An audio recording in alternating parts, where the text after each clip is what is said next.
What is good, y'all? SGG gang, it's your boy SmooveGotGame back with another Detroit Tigers rebuild video, man. If you guys are enjoying the series as always, please hit it up with a like, comment down below any feedback you want to give your boy. I'll be asking questions throughout the video too, so if you just have things that you want to answer back to, or you just want to say what's up, comment them down below and subscribe if you're brand new to the family, man. Road to 1K. Let's go hit it, man. Get this gaming channel built up as we are getting closer to Madden season. The Madden rebuilds will come back, of course, and we'll get into more Let's Plays as everything keeps growing. But here today with the MLB The Show rebuild, like I said, we are getting back to the Tigers, who have started off struggling. It has not been a good month to start out with, and we're facing a very tough series here against Baltimore to get things kicked off, as we are 8-11 now, 8-12 with that first loss to go ahead and begin the season. This is not the start that I thought we would have. The offense, I thought, got better, but are playing worse. The pitching staff has been inconsistent with guys that I thought I could at least count on. The guys that I was unsure about have been consistent, and the guys that I thought I could count on have been wishy-washy. So we'll have to see if that changes up here as the season gets going. But getting into our first bit of action today, as that one gets called right over the plate. Tariq Skubal is working on a complete game shutout. Has runners at first and second, though, here in the bottom of the eighth with still no outs in the inning. Joseph Ortiz pops up a 2-1 pitch to Torres for a nice out to get things started off with. And we'll be looking here today to go and get another win, as we're trying to fight our way back to 500. Right now, we're 4 games under. And this Baltimore team is not playing around. Their rebuild has gone solidly. They have a lot of young talent that's playing really good and really consistent. And it brought in some key factors. As you see here, Brian Reynolds, who we actually thought about getting in the offseason, gets a clutch hit here into the outfield. This will get up against the gap thanks to bad play by Riley Green in left field. As we get this ball in, it'll be a 2 RBI triple, so no complete game shutout for Tariq Skubal. And now we'll just have to worry about winning the ball game, because that is his first triple of the season. Like I said, only giving up because we stumbled across that ball and did not play it correctly, but good strikeout there on Ryan Mountcastle to go ahead and get 2 outs. And there's still a chance, like I said, to get this dub and walk out of here with the victory. Hunter Renfroe is up, this is actually kind of good. Getting the strongest part of the order out the way, so that way if we do go to the bottom of the ninth with a chance to save it, it should be the bottom half of the order, as that's a call strike on the outside part. Maybe a little bit of a generous call, but we'll take it. And Jordan Romano will come in. Only 3 games this season, has saved every single one of them, but not too many opportunities yet to go ahead and come in and be a closer for real. Thankfully, he'll have his 4th opportunity here and can hopefully walk away with it, as he will face 6, 7, and 8. And I think he's been playing pretty solid. I mean, the 3 ERA is just obviously a part of maybe like 1 earned run come across, so we'll take that. Hasn't been a bad closer for us in the 3 outings. Obviously hasn't blown one yet, and blown saves was a big problem for us last year with Alex Lane. So I'm glad we got a little bit more consistency here with our closing pitcher roles, as a nice clean strikeout there for out number 1. And we do have some guys in the minor league systems that could be good closers in the futures. That's back-to-back Ks.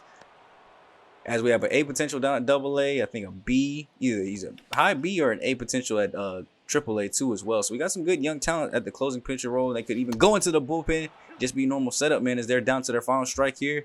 Can we get one over on Baltimore? That'll be lined into the gap, though. Green this time is going to play it at an angle. Have to take this one up against the wall. At least this way, it should stop a triple, though. With 2 outs, it will be a double. Still haven't turned it over to the top of their order yet, though. So they still have a 9-hitter coming up next. That is Samuel Basialo. Basialo? I think I said that right. He's 2 for 3 on the day, but we need him to go ahead and get out here so we can walk out of here with a victory. 0-2 to him. Check this swing, but they're going to say he went around. No even appeal down to 3rd. But we're going to go ahead and walk out of here with a 4-2 victory. That'll be save number 4 for Romano. Tariq Skubal goes in and gets another victory here. Not the C.Y. Young candidate type of year that he started out strong with last year, but it's still been our ace without question. 2 earned runs here today, 7 Ks, 7 hits, 2 walks. Very consistent. And Morris Jones at the top of the lineup, a 3 for 5 day. He's been kind of struggling with his average, gotten it back up to 296 now. Akil Badu is cranking him out right now. He had a 1 for 4 day. A lot of offers throughout the lineup, though. Vladdy with his 5th double of the season, 15th RBI leading the way too as well. And we got to go back to what we do best, man, scouting. We got a lot of positions that we're looking at: first base, left field. We're also going to be looking at catcher, right field. Like, there's a lot of different positions that I think could use some help in a lot of areas. Now, I'm tired of third base not being strong, so I can finally get me a third baseman. But there are a lot of guys here. You see Alan Harmon here, 42nd on our board, and I'm seeing a lot of blue, even on the present side. I got to pay attention more to the present stuff.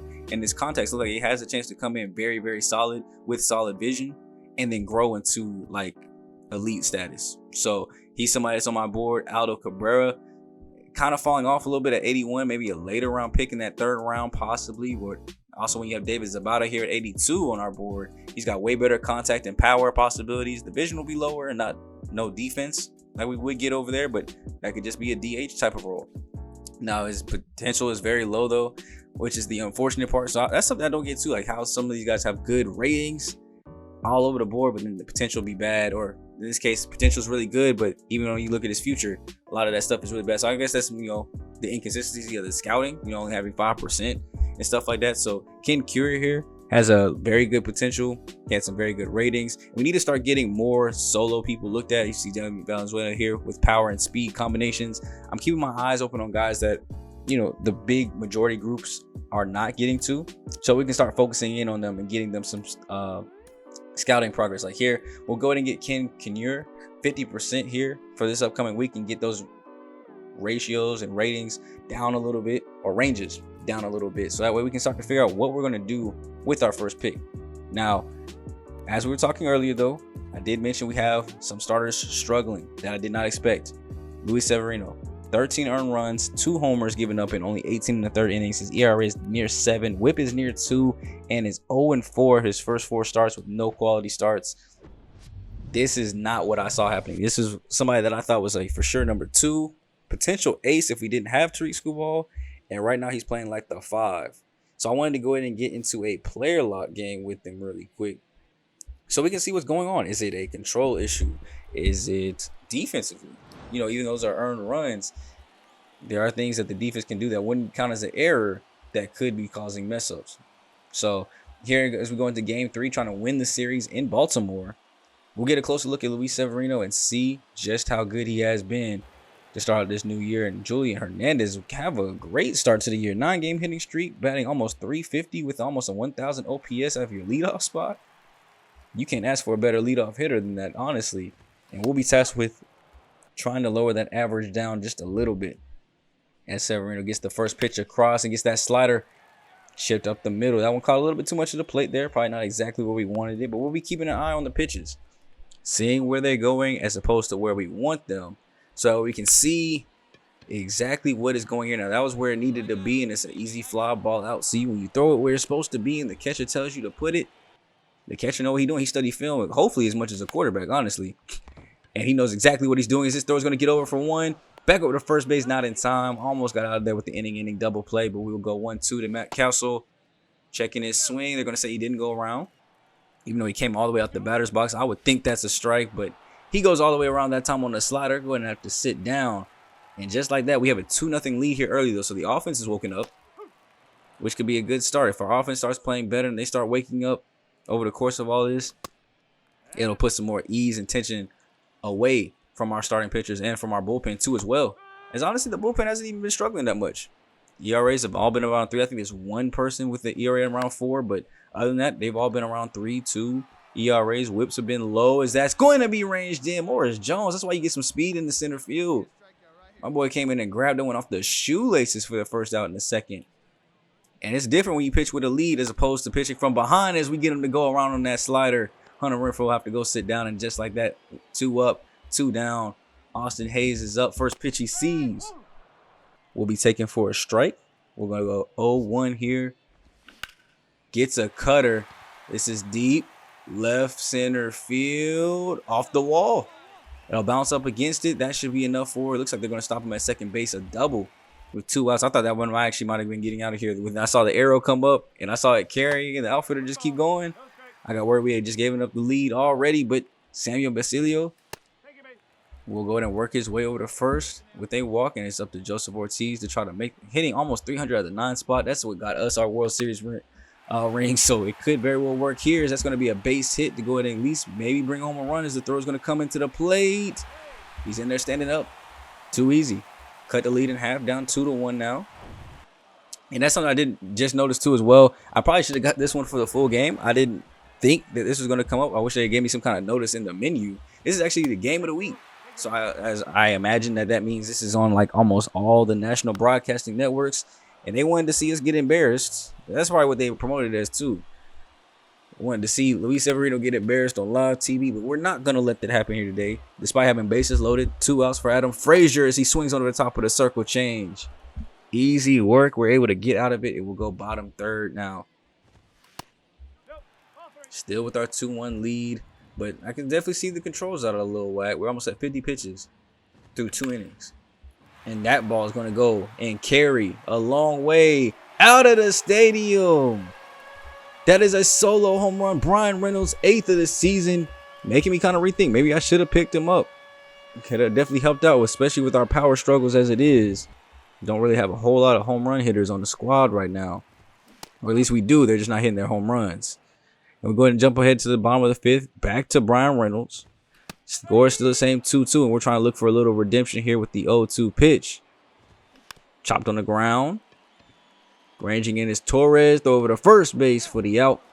Nice, easy way to go to get that inning started out. And you see that pitch count almost at 80. So a couple quick at-bats could go a long way to maybe making it go a little bit longer. At this point, I'm thinking he probably doesn't make it out of the 7th inning at best. As that's going to be strike 3 low and away. 5 strong innings, and we're actually going to go bottom of 6 now. And you can see he has been taken out, so we switched into full game mode to see if we can go and win this one. Jackson Jobe comes in to replace him here in the 6th inning, so we're going to look to get long relief work out of him. I don't know why they went long reliever here, but again, it's tied, so I guess I can see it. But we'll probably look to see him get at least 6, 7, and 8. That's a curveball, taken low and away.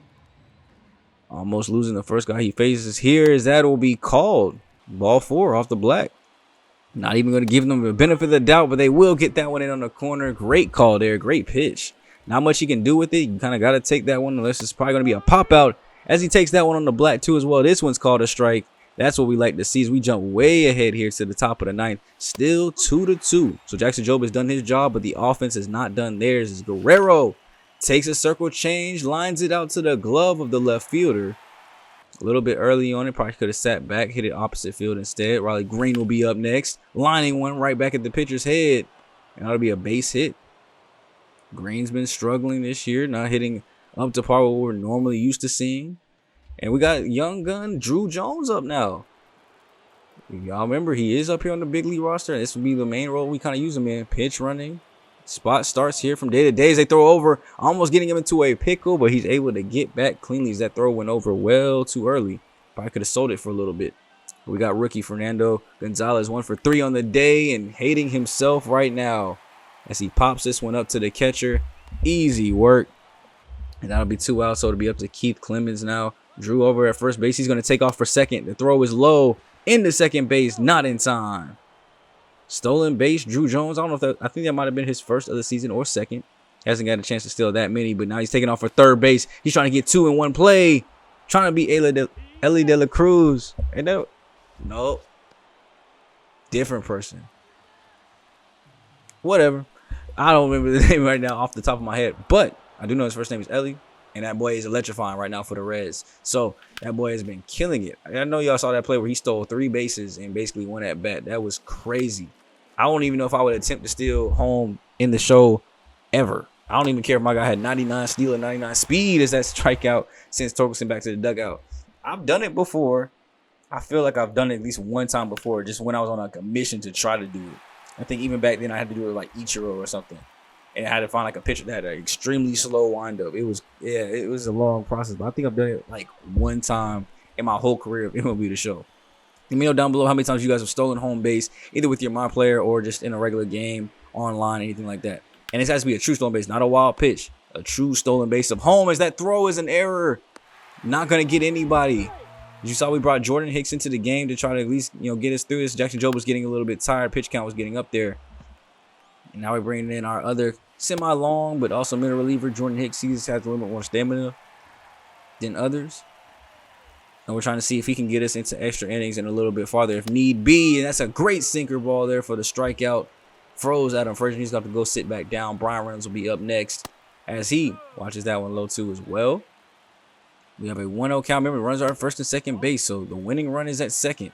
If there is any type of base hit down the line, and this is going to go back and it's going to hit up against the wall. Jones, you might as well not even throw that in. That is going to be an easy walk-off win for the Baltimore Orioles.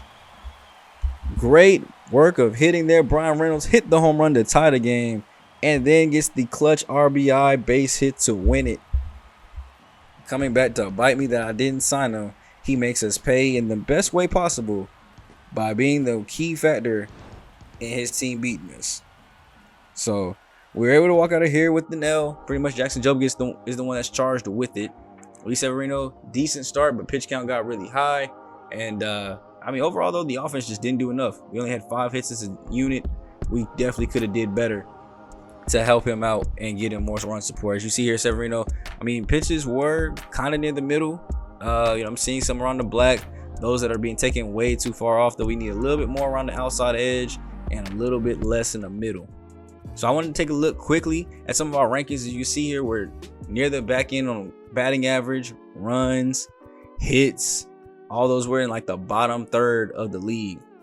Even extra base hits, 23rd in doubles, triples. I think we're about middle of the way, but not that many people get triples though. Home runs were 27th with 17 of them things. There are a lot of things that we can be doing better on the offensive end. You can definitely see it's a big chunk of our offense is the reason why we are not playing good. And just kind of looking at the lineup, there's definitely things that we could change up about it. I mean, Gleyber Torres still hasn't had to hit any home runs. Vladdy's only at 4, so I'm going to go ahead and make the switch and put him at 3. Green's got 2. Fernando Gonzalez has 4. Keith Clemens still has none. Keep in fact that he actually led the team, I believe, last year with home runs, and he still has 0. So just kind of switching up the lineup a little bit here to see if we can get a little bit more consistency going Keith Clemens, because we know he can hit home runs. Try to make him put it at the 4. Maybe it'll give him an opportunity to hit some more homers. But I can't believe we are here almost at the end of April and still no home runs. Now we go through the series here with Boston. Looks like we win it. Winning the first game 7-2. 10 hits as a unit here. 3 of them coming from Vladimir Guerrero. And Jace Jung managing to pull up the only goose egg on the scoreboard, but it's hit another home run. Harry Ford hit 1 as well with 3 RBIs.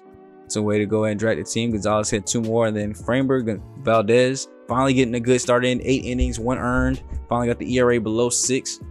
And we answered that back up with Casey Mize, who's actually played a lot better this season, getting us a 9-1 victory here. 13 hits as a unit. Riley Green being the only one with the goose egg this time. Gleyber Torres with 3 hits, and Morris Jones hitting a home run out of that leadoff spot, getting a nice solo shot there. We'll just say the lead off one of them innings. And a lot of stolen bases coming away with this one too as well. 8 innings, 1 earned. Only 4 Ks though for Casey Mize. But that ERA, look at that, sub 2.3 at 2.27. He's actually pitched very, very well and very consistent to start the year. Matt Manning, kind of a similar thing. But right now, that's a bad start that kind of drives up the ERA up over 4. And that loss was really kind of his fault there. If he had played cleanly, we probably would have been able to go ahead and get a sweep with Boston. So we had to come right back, unfortunately, and play Baltimore yet again, this time at our home place. And we lose game 1. I'd like to say mostly because Treek Skubal got hurt. Lose game 2 with Luis Severino. Going to game 3 with an opportunity to try to walk this one off. Down 4-3, trying to avoid a sweep. It's a 4-game set. So, I mean, there's still a chance to avoid it tomorrow too, but we would like to do it as soon as possible. As we go here, bottom of the 9th, 1 out already. And Guerrero is 0-for-3 on the day, facing off against Batista. But we got a Vladimir Guerrero home run, tying up the ball game with that solo shot. That was a long no-doubter. I mean, I guess not long, 386 feet. That's not even enough for extra time in the home run derby. But it is his 9th home run of the season, as hopefully we still see him in the home run derby, despite playing here in Detroit. Let's hope that power starts to pick up a little bit more and the RBIs come through, because when he's hitting good, everybody else going to be hitting good. Try to leave that split. And it's a splitter, too. A pitch that I've normally not been able to hit that well. And maybe it's just the luck of Guerrero, because we were able to just go ahead and absolutely demolish that ball. Look at the swing, the no doubt, the swag walk, the swag bat flip. As that thing is just crushed. No, look, pitchers had nothing to do but go ahead and crouch down and pray to the Lord that it might fall down with dead wind. Unfortunately, it did not happen for him. And now we're looking like a position to maybe go to extra innings. But we can also still win this one here, as we have walk-off possibilities. And that might have been the walk-off home run right there for Torres, which would have been his first of the season, as that slider was beautifully placed and then comes back with 100-mile-per-hour heat to make it a 1-2 count here. Swinging over the top of the slider. Not able to do anything with it. And it's Riley Green, 0 for 4 on the day. Another 0 for day as we go to make it 0 for 5. As this one's flied out to right field. Caught. And we'll have to go extra innings. So Andrew Chafin is on the mound for us. I went ahead and left him in just because I think our bullpen was a little bit depleted. They brought in a lot of relievers here this time around. As that one's going to be flied out. Green's going to come in and play it off the bounce. Might have had a chance to go ahead and catch it, but wanted the safe play. Didn't want to lose it. We needed that in the last game when he actually, went tumbling and gave up a triple. But this time around, playing a little bit smarter. We love it. Learning from your mistakes, 2-2. Not going to get him to chase that sinker low and away. And Colton Cowser's up in the on-deck circle, 306 this season. So it'll be very interesting to see if we're able to go ahead and get the strikeout there on Ryan Mountcastle and bring up Cowser and try to lower that average here as we're going to look to try to get a double play ball if possible. That sinker is going to be working, but we also want to try to get these strikeouts if we can. 2-2. Swing over the top of the slider. Give me that. Now any out works. Hunter Renfroe is going to be up 2 for 4, and he's going to swing at the sinker low and away. We'll go bottom 10, and we'll have our extra inning runner over there. Fernando Gonzalez, 2 for 3 on the day. Had that four seam right down the middle, but 100-mile-per-hour heat is kind of hard to hit. Now we're just going to kind of wise up here. We had our one chance to go and get a crack at it, get the splitter on the ground, and just move that run over to third base. And Matt Verlaine batting .296 on the season. I try to trust him, and this is what happens when you trust. I should have just went with the suicide squeeze to get out of there and take our win. We could have had it, but now it comes down to Keith Clemens with a 2-2, now 3-2 count as we try to walk this game off, and he pops it up. There it goes back to the catcher. Easy plays. And we're going to the 11. 7, 8, and 9 up for him. Means Paul Goldsmith hitting a little bit lower in the lineup today, I believe. And it might have just worked as he takes us deep into the corner, hooking right into the foul pole. It will stay fair, though, as a 2-run go-ahead home run for Baltimore. He's able to just hook that one around the foul pole, and they take a 6-4 lead, and it's up to us to answer as we're able to go and shut everything down after that. But they got Brian Baker into the game now with a 1-2 count against the backup catcher, Dylan Dingler. Finally getting his cracks up here. As he goes in and just pops that one out disappointedly to first base. And it's Morris Jones, who's 1 for 5 on the day. Make that 1 for 6 as that one almost got up the middle and probably would have at least scored the run to make it a 1-run game. But now we got to rely on Akil Badu. Getting that in on the kneecaps. 1-2 for him. 2 outs. He's going to stay patient as possible because he knows he's the last line of defense for us as he swings through the four-seamer, throws the bat away in disgust, and Baltimore takes game 3. That is at least a 4-game losing streak for the boys now, as nothing just seems to be going. I mean, we had 8 hits today. Probably could have made something work, but the pitching was not up to par. As we get into the scout, you see Ken here. Ooh, drops to 107 on the board. Potential's now at 84 at the best. 75 for the raw at the best.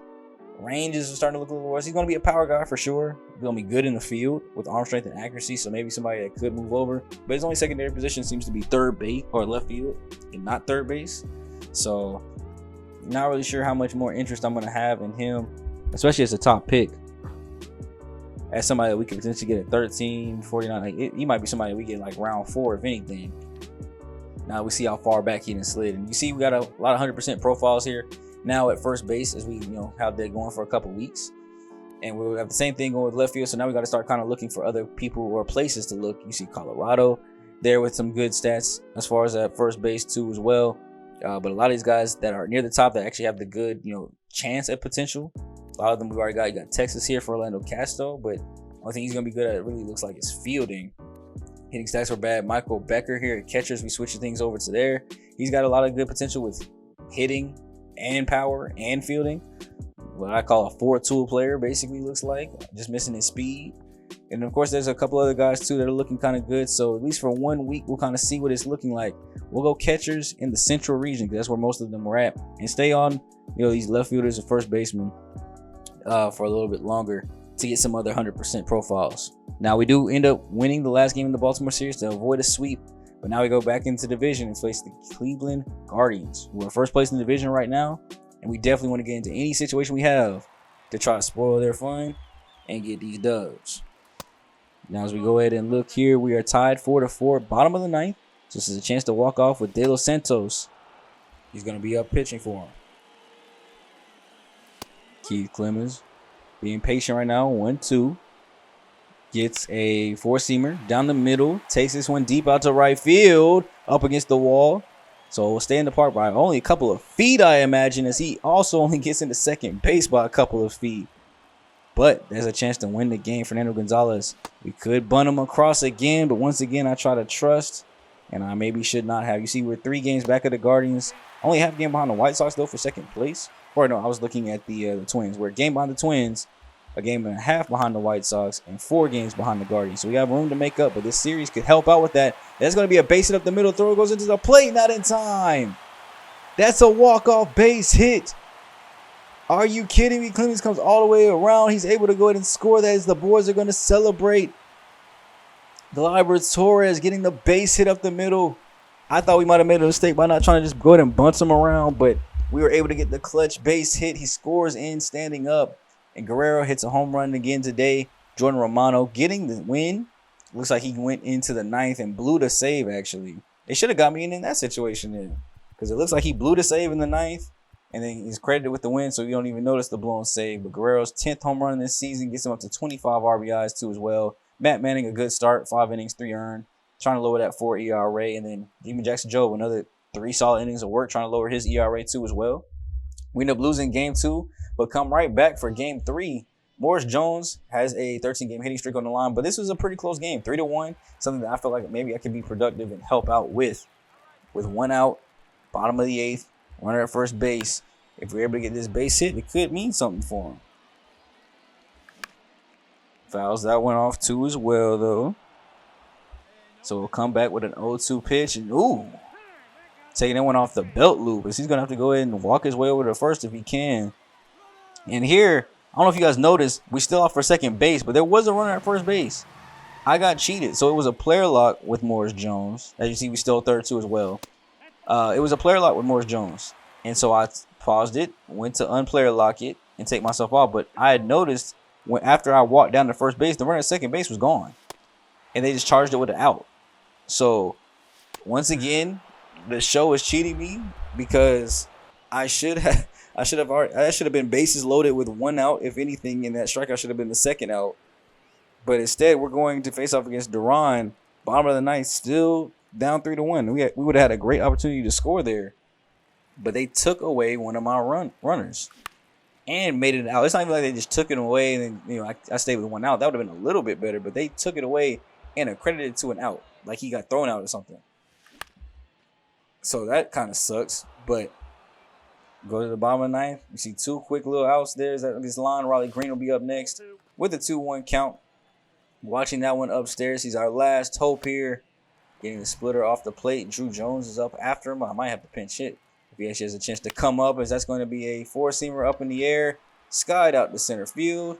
He'll settle underneath. And that'll be the series set and match to the Guardians, man. Due to some I can't blame EA. Due to Sony and MLB The Show cheating, the Cleveland Guardians were able to walk out of here with a victory, man. 3-1. It made it look so easy. So Severino once again gets another L on the resume. 0-for-6 this season. I mean, 3 earned runs isn't even that bad. It's just the fact that we didn't get any offense.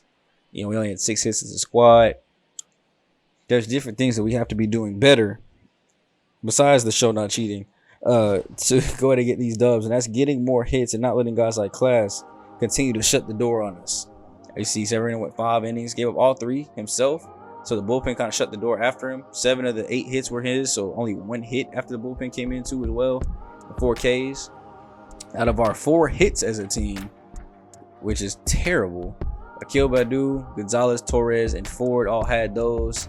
And Jones was only in because he had the pinch run, I guess, for Torkelson. I guess Torkelson walked and tried to score him around with more speed. Of course, that didn't work out. So we'll go into week 6 of the scouting. You see, same 11 people on those ends, but got a couple more catchers that we're going to be checking out here too as well. As we go ahead and slide right over to the recently scouted to see what kind of progression we got here. Still see some good potentials here. Orlando Casto, decent prospect. Looks like he'll be mostly defense.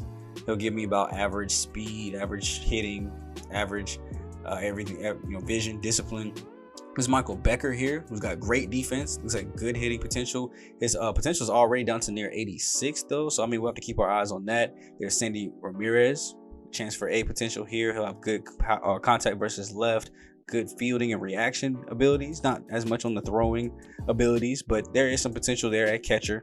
Just not too many like high prospects, right? We're still figuring out what we want to do with that pick 13. We really want to make that work and make it a splash if we can, but right now we're just trying to figure out what that might be. And honestly, starting pitchers are always pretty deep, and you see how our starting pitchers are playing this year. It might be, maybe it's a time that we need to start looking at those here as we're wrapping up the scouting periods, to possibly look at different things we can do there. There's still third base that needs some areas of attention, but we have a lot of guys that are really high on their percentages. 80% I feel like is pretty good, to know just a good gist of everything. Of course, you can go to 100%. I'm not really sure how much of a difference that might change. I feel pretty strongly knowing about these left fielders, which ones that I'm actually interested in, which ones are going to be bust for me. And the same thing goes with first base. A lot of those guys at 100%. So now it just comes down to figuring out what we want to do with the rest of our scouting periods. What are we going to look at? Right field? What's something else I want to look at? Because obviously I can just move a left fielder over. I'm seeing couple of right fielders with power. Luis Castillo there. Ezra Pinero here has good contact and good fielding abilities with potential of 99 speed. I'll take that. Joey Thayer had good speed, good contact. So there are some good right fielders too as well. So we'll definitely add that to my prospect list here of guys to look at, right fielders in the East. That's where most of those good guys were kind of at for us, while still looking at, changing up what these first two should be to go ahead and get us all the way 200% scouted. Now, with all that being done though, it's time to go ahead and get into today's full game action. As we are going up against the Pirates, you see we just won game 1, 11-6. Lost the last one 3-2, so it's a split series right now. We're trying to come back and win this, and winning series right now is the most important thing. Honestly, sweeps would be beneficial, but we at least need to be winning these series, because if we're not winning the series, there's absolutely no way we're going to be able to go ahead and push up on moving forward with going after taking back over the division, right? So we still have a lot of work to do and things that we need to get done, but it's going to start here today with this offense. We're going to start off with Morris Jones lining that one to the right field, getting a base hit. He's starting to come back alive again. As we got now Akil Baddoo kind of coming up, and this is going to be great. When we get the top of the lineup going, you see Baddoo's back to like 293. This is almost where he was at when he won the batting title. Obviously he was over 300, and there's still a long season to go. But if we get these guys going at the top, that'll give Guerrero more RBI chances and maybe open up the rest of the lineup too to start performing better. Now, unfortunately, we do get a strikeout there, but now with that out of the way, and they've kind of calmed down a little bit, let's go ahead and get Morris Jones' legs stretched out as he goes and takes off for second. And on the very next pitch, 1-1. Guerrero takes a four-seamer basically right down the middle, gets underneath it a bit, still muscles it out. So it looks like the warning track, though, as if he squares that up just a little bit more, that might have been a 2-run home run. But instead, we'll just have to settle with a sac fly to move him over to third, and it'll go up to Keith Clemens, batting still below 200, but in a good hitters count here, 3-0. Has a chance to maybe make something happen. We got Matt Verlaine coming in. I forget what he's doing. I know we haven't been to recover on some guys that are tired here. That's going to be a base hit that gets into the outfield.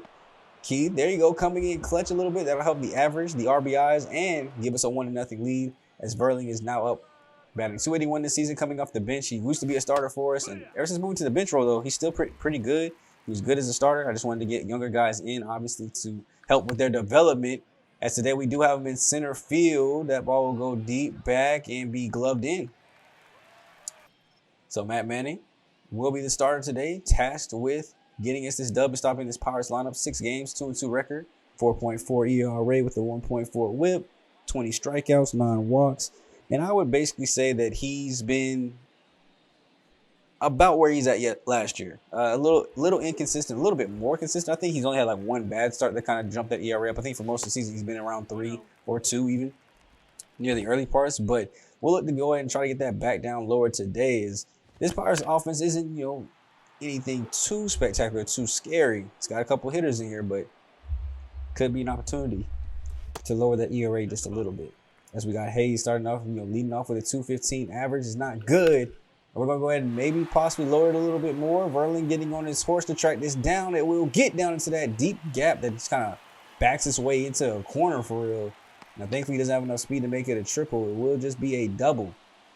But already getting into a similar position that we're in. Runner's going to be at second base. No outs. There you go. Has a car. Pops this one. Or I should say lines this one to shortstop. Now they're in the exact situation we were just in a second ago with one of their best hitters, Juan Soto, coming up with the strikeout. Hill got frozen. He'll have to go sit back down. And then the hitters count here to the next batter. It's almost like deja vu with our ending. Covered eyes. Watches 4 straight, and he'll go ahead and walk over to first base. Next up, Jorge Polanco. He's hitting below 250, so middle part of the order kind of struggling a little bit. But this is a great chance for his clutch to go up just a little bit with the 3-1. There we go. Fill up the count yet again. 3-2. Great opportunity to get out of this inning cleanly, and we will as Clemens goes underneath it, gloves it. And we'll go top of the third now here. Morris Jones back up to lead off again, doing what he did the first time around. Yes, we do have him DHing today. He was a little bit tired, so that's why Verlaine is in center. But he does get another base hit here in his second at bat. And you already know at some point he might take off. But can't do that if our guys are going to get beamed on their booty cheeks. As Akil Baddoo goes in and takes that one over to first base. As Vladimir Guerrero gets revenge for the cheeks, and he takes that one to the seats. 3-run shot by Vladimir Guerrero as we go ahead and go right back on top. 4-0. 12th home run this season. Hushes the crowd as they were a little too loud. And the bars are flying around here crazily, just like the ball out in the stands. Gone. Finally starting to see that power, which is what we bought. What we went and offered that big contract for us. Keith might be getting on the board as well. Foul. That was probably about a good, maybe 20, 30 feet. Probably about 20, 30 feet away from being a solo home run. But instead, we'll go ahead and settle with this one that gets down in the gap and bumps up against the wall. Keith is moving as well, and he will go ahead and settle into second base with a double. And still no outs in the inning, so still time to make something shake here as Matt Verlaine is up with the hitter's count here, 3-1 after watching that four-seamer at the ankles.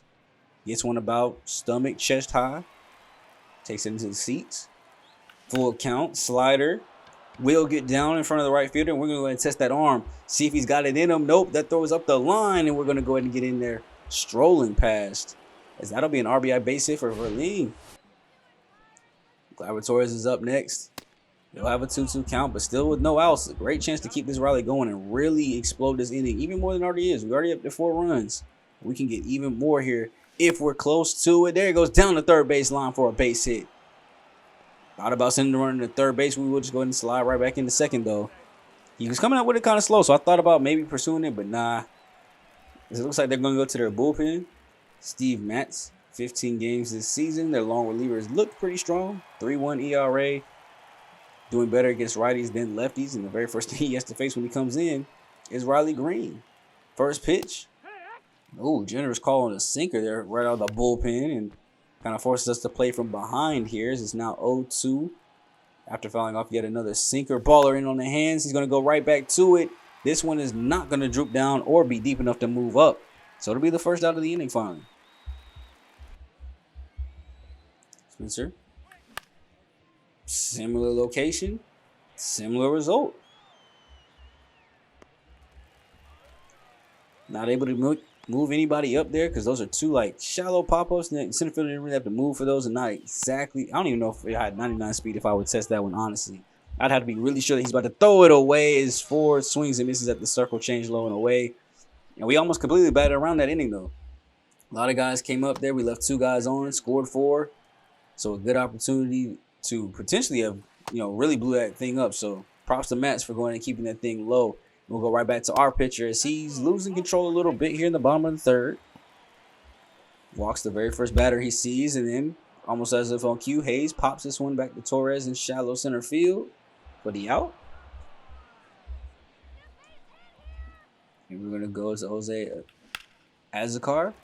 And he lines this one right in front of Verlaine for a base hit. The runner's going to go to third base, though. He's moving, sliding in there head first. He's going to get there safely. I didn't think he was going to be able to make that. Maybe if I had Riley Green there, we would have gunned that out. Y'all know how strong his arm is. As Juan Soto 0 for 2 on the day with 2 strikeouts. That is tough. as he gets froze yet again. And that's going to be a base hit that gets by Spencer Torkelson.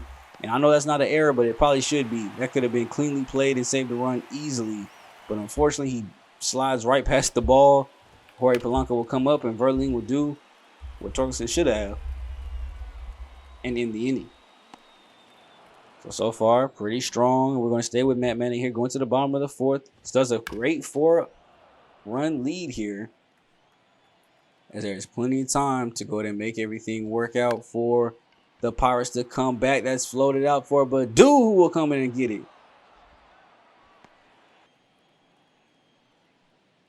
50 pitches through to this point, too. So the pitch count is looking okay. These one-pitch outs, though, are going to be what helps bring it right back down to earth. As you through 3 2/3, 53 pitches, as Brown will come up 2-0. Watches that slider in on the fingertips. Not going to chase the curveball. That one I don't even know if touched the strike zone at all. I think that was a straight ball the entire time. And that's going to get right past Torkelson yet again. As that'll go down over the green. He's going to come up firing into second base. Ooh, if that was on target, we might have been had him. That's going to get down. 3-2 to Jacob. Pops this one foul. Come on now. Get him to chase. Upstairs is going to be called strike 3. Great work there. We're going to jump even farther ahead, top of the 6th here. You see Steven Matz still in the game. He's done a good job since coming in. He's kind of held us out scoreless, as that's going to get over the head of the right fielder for a nice play. We're going in for second base. Leadoff double.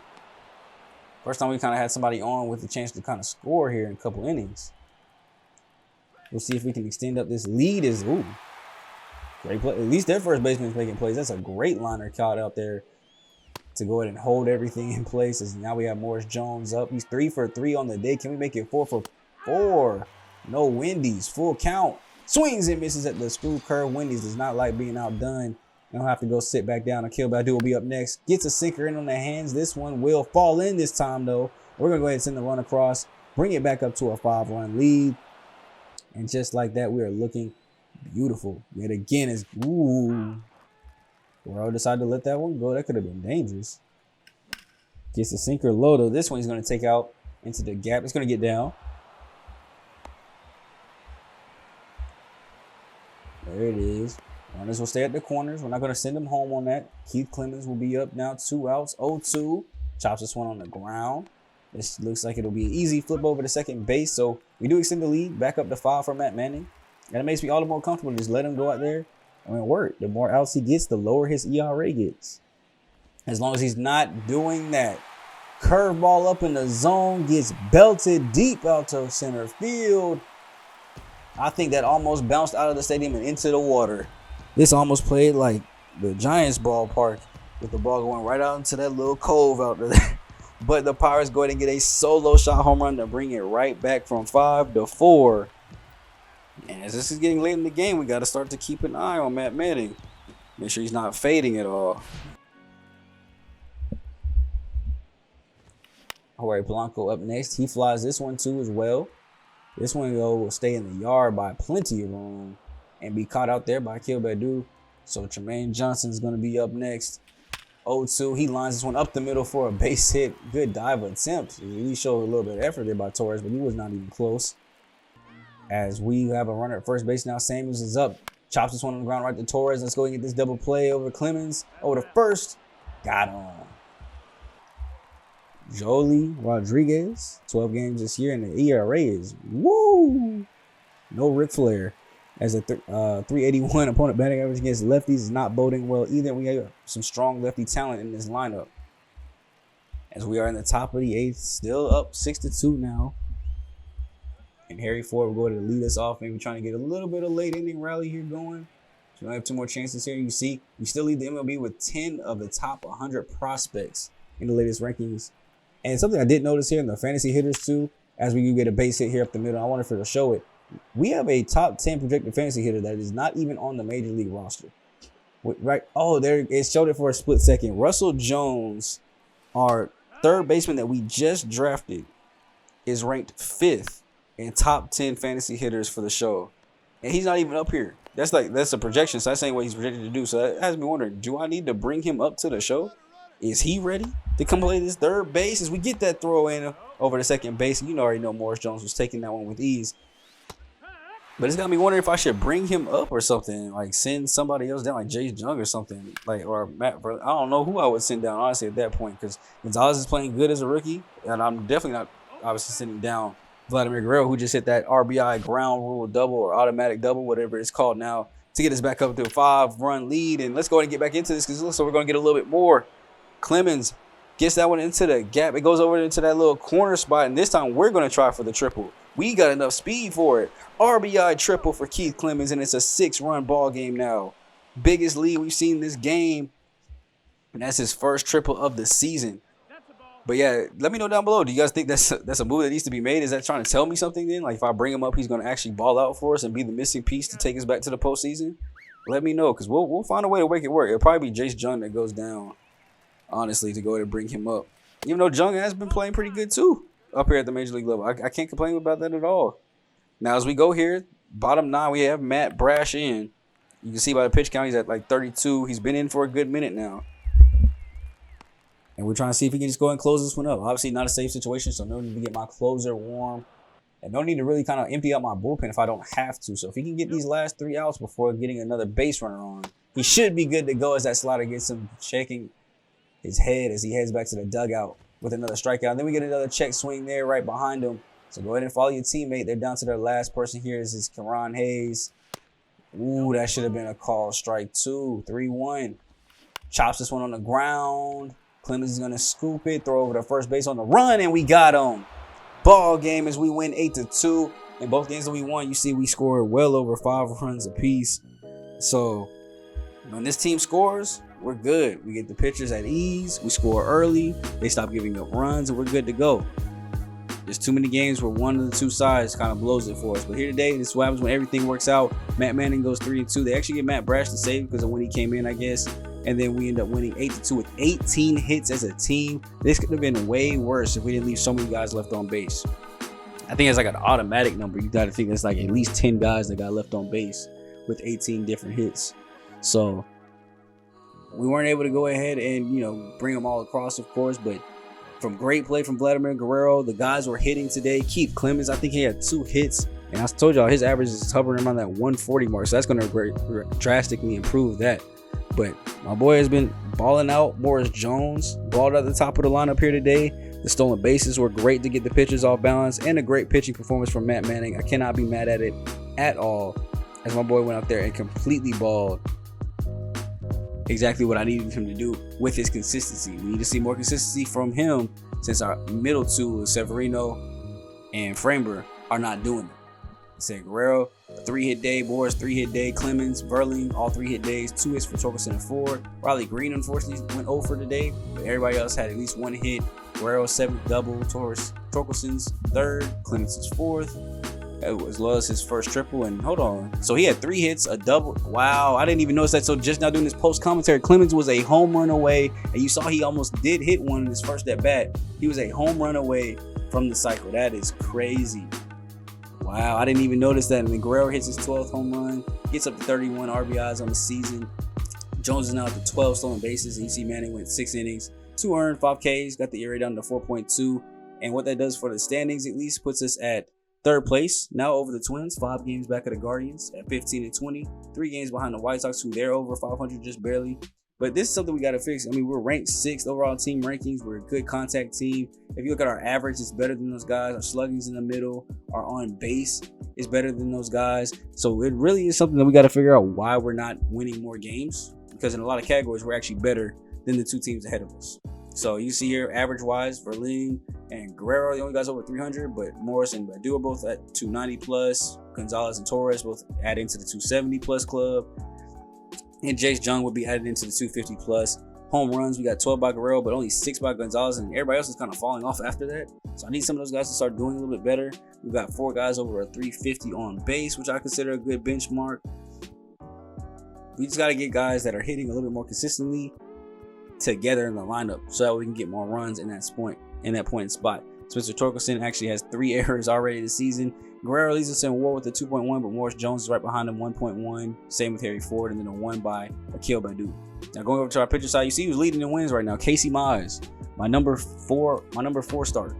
He's actually been balling this year and been consistent. This is what happens when you're consistent. He's second on the team in ERA, one of the only 2 people under a 3. Matt Brash is the only one under a 2. And he's seeing good advancements with his overall. He's up to an 85 now. As Jordan Romero, he's also at 4 saves. I think he only has like one blown, so 4 or 5 on his save opportunities, a 3 ERA, 1.6 whip. I'll take that. Tariq's ERA is still at a 3, which is manageable, but it's really down here. Matt Manning at 4, Valdez at 5, Luis Severino at 6. And you see Michael King actually too, he's at 6 too as well. So I mean there's some bad ERAs, some bad whips that we got to go ahead and fix and get corrected if we want to see this team turn around. Quality starts. Severino has 0, Valdez is 3 of 6. Manning and Tariq are both 4 of 7. Casey Moss is 5 of 7. At least he's doing something good. I mean, 4 of 7 is still, I guess you can say, over 500. So I mean, those 3 guys are doing good too, or 2 guys are doing good. But 24, 23 earned runs this early in the season is not it. WAR 1.5 by Casey Moss. He's leading the way for us. So I gotta say, I'm happy for it. And I know I didn't show it much in this episode, but Leo Franco was actually killing AA. He had a great month of the year as far as April went, and I feel like he's been at AA for what now, a full season? It hasn't been 2 yet, but a full season, and he just killed the first month here too as well. He has not had a bad month at all. So I went ahead and made the move, man. Leo Franco is going to come up to AAA. I think he's a 70 overall now. Seen massive boost for his stamina, his hit per 9, and I think his home run per 9 are the 2 that went up. So next time out, we'll go ahead and get into a player like Liam to go ahead and get into his first AAA start to see what he's working with. As you can see, our starting lineup or starting rotation is kind of, I won't say up for grabs, but I mean, Severino, he's playing this bad. This is a contract year for him, so I'm not sure if we're signing him back. Valdez, if he doesn't get it right, I'm not sure if I need to make a trade to move him. There's a lot of different things and factors that could be going on here that can make room for young starters if we find some, and could also give me cause for thought to want to scout some. So let me know what you guys think about that down below. Do we need to be scouting starting pitchers? You can also let that be known too. Leave comments, like, and subscribe if you're brand new to the family, man. Join the gang, and more Tigers Rebuild is on the way. It's been your boy SGG, aka the King of Games, aka SmooveGotGame, and I'll catch you guys in the next one, man. I'm out.